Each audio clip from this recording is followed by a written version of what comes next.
So there's one other person that I know that you talk about in the case of getting buy-in from. So you've talked about, your family and those around you, the important people. You've talked about, obviously, the publisher that you went through.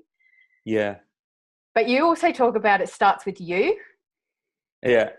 Like how can you get other people to buy into your ideas if you're not bought into your idea yourself? Yeah. Right? Yeah. Love it. So in terms of, your writing, because we all know that writing is not roses and plain sailing. It doesn't just, magically happen from A to B and, you're part of the journey and you're loving every second. There must have been times during the process where you were doubting yourself. Were there times where you found that resistance? And I guess, how did you manage that? Because, you're central to that idea to get everybody else's buy-in and to continue through. How did you manage those times where, you might have been doubting or resisting? Is this good enough? Yeah. Yeah. Oh, that's, many, many times. I mean, the idea of, you have to buy in yourself is, I write about this in the book, that the idea that, there's two states that you can be in when you're trying to get people's buy-in. And I think the same is exactly true for an author. You can be in that state of what I call the courier, which is, the person who's just delivering a message. So I'm just writing the book. I know what the message is supposed to be. I just write it in order to get it done.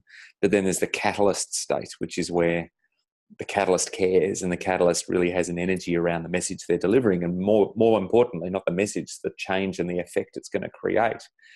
And so as this idea of, stepping into that catalyst state, I think being really clear on that big so what that you're getting at, like, why am I writing this and why does it matter to my audience and why the hell would they care? So there were a few things to that. One was I wrote and had for myself a few different snippets of, I had like avatars in my head of audience I was writing for, firstly. And, those avatars were actually real people that I know. So clients or participants in workshops where I talked about these themes before, and I thought, why do they care? Why is this book important to them? So, for example, if it's for the manager of a team who has a very inclusive nature, the buy-in book for them was, well, how do I actually get to this place where I can lead not from my place of management and authority, but I really want to be able to lead from a place of the merit of my ideas and creating trust.